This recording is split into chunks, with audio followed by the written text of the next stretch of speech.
कुछ दिन पहले की बात है। एक सुंदर सी लड़की जो कि शादीशुदा थी, अपनी बेटी की जिद करने पर उसे चिड़ियाघर घुमाने ले गई। कदकाठी से काफी आकर्षक दिखने वाली वो युवती भले ही सांवली थी, पर उसके चेहरे का नूर हर किसी को अपनी ओर एक नजर देखने को मजबूर कर ही देता था। काले घने लंबे बाल जो कि उसकी कमर तक जाते थे, उसके सौंदर्य में निखार लाने का काम कर रहे थे। उसके साथ में उसकी छोटी बेटी थी, जो कि उसकी उंगली पकड़ के बारी बारी से अलग अलग जानवरों को उनके बाड़े के आगे जाकर देख रही थी, और कभी हंसती, कभी मुस्कराती, कभी अपनी माँ की ओर देखती खेल रही थी। वहीं चिड़ियाघर में एक आवारा और मनचले लड़कों का झुंड भी था, जो उस लड़की को देखते ही उसके सौंदर्य पर लार ताक पकाने लगे थे। उनमें आपस में ही होड़ लग गई। वे एक दूसरे से कहने लगे, वो देख तेरी भाभी आ रही है। तभी दूसरा लड़का पहले वाले से कहता है, चल पगले, भाभी तो तेरी है, मेरी तो जानेमन है। ऐसे भद्दे और अश्लील कमेंट्स करते हुए वे लड़के उस लड़की के आगे पीछे घूमने लगते हैं। लेकिन वो लड़की उन बेशर्म लड़कों को इग्नोर करते हुए अपनी बेटी के साथ मस्ती करते हुए आगे बढ़ती जा रही थी।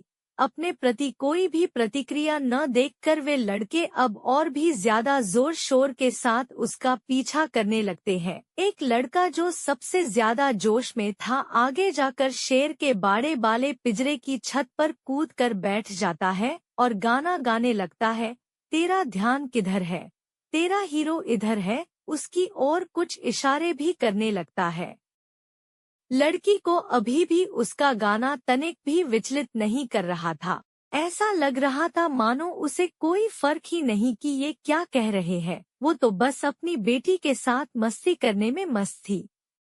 लड़की का ध्यान अपनी ओर आकर्षित करने के चलते जो उछल कूद कर रहा था, वो गलती से शेर के बाड़े में अंदर जा गिरा। अचानक से ये क्या हुआ उसे खुद कुछ समझ नहीं आया, लेकिन जब उसे होश आया कि वो शेर के बाड़े में गिर चुका है, उसके पैरों तले जमीन खिसक गई। उसका गला सूखने लगा। वो चिल्लाना चाह रहा था, लेकिन उसकी आवाज उसके गले में ही दाब के रह जा रही थी। बहुत कोशिश करने के बाद वो अपने दोस्तों से मदद के लिए गुहार लगाने लगा, भाई प्लीज मुझे बचा लो दोस्त।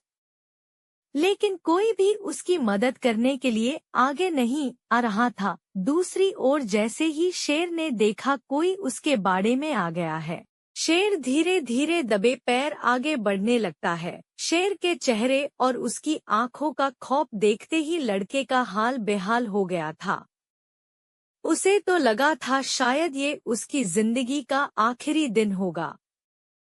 बाड़े के बाहर बहुत से लोगों की भीड़ इकट्ठी हो जाती है और सब लोग उसे बाहर आने के लिए चिल्लाते हैं, लेकिन आगे बढ़ के कोई भी उसे बचाने के लिए नहीं आता है। शेर आगे बढ़ रहा था। तभी भीड़ में से आगे आते हुए उस लड़की ने अपनी शादी का एक किनारा जल्दी से बाड़े में फेंका और चिल्लाकर कहा, जल्दी से पकड़ो। लकड़ी ने अपनी पूरी साड़ी उतार दी और बाकी लोगों की मदद से एक छोर पकड़े रही।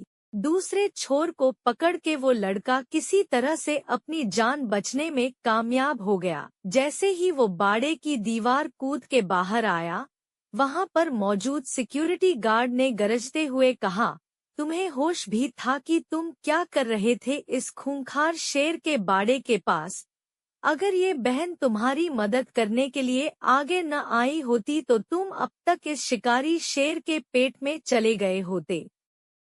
सिक्योरिटी गार्ड की बात सुनकर उसने एक नजर अर्धनग्न ब्लाउज और पेटीकोट में खड़ी लड़की की ओर की।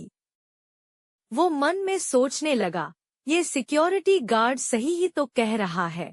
ये मेरी बड़ी बहन जैसी ही तो है, बल्कि उससे भी ज्यादा है। एक बहन ही तो है जिसने अपने भाई की जान बचाने के लिए अपनी इज्जत की परवाह किए बिना अपनी देह से साड़ी उतार कर मेरी रक्षा की।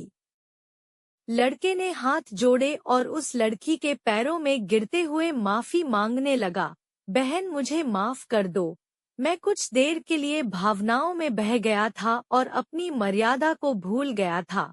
मुझे माफ कर दो, आपने अपनी इज्जत की परवाह किए बगैर मेरी जान बचाने के लिए अपनी साड़ी तक उतार दी। आगे से मैं किसी भी महिला को अपनी माँ और बहन की नज़र से ही देखूंगा। उस लड़की ने अपने पैरों में पड़े लड़के को पकड़ के उठाया और मुस्कराते हुए कहा, भाई, किसी भी स्त्री की इज्जत उसके बदन पर लिपटे चंद वस्त्रों में नहीं होती और न ही उसके किसी विशेष अंगों में होती है। ये हम इंसानों की मानसिक विकृति है जो उसे जबरन इज्जत के साथ जोड़ के देखते हैं, जबकि सच्चाई तो ये है कि स्त्री इज्जत तो उसके आचरण, उसके चरित्र से जुड़ी होती है। उस सुंदर सी दिखने वाली लड़की के आकर्षक मुख से इतनी मर्यादित और भावपूर्ण शब्द सुनकर वहां मौजूद भीड़ तालियां बजा उठी। मोरल ऑफ द स्टोरी, हमें स्त्रियों, महिलाओं का सम्मान करना चाहिए, न कि उन्हें किसी ऑब्जेक्ट की तरह ट्रीट करना चाहिए।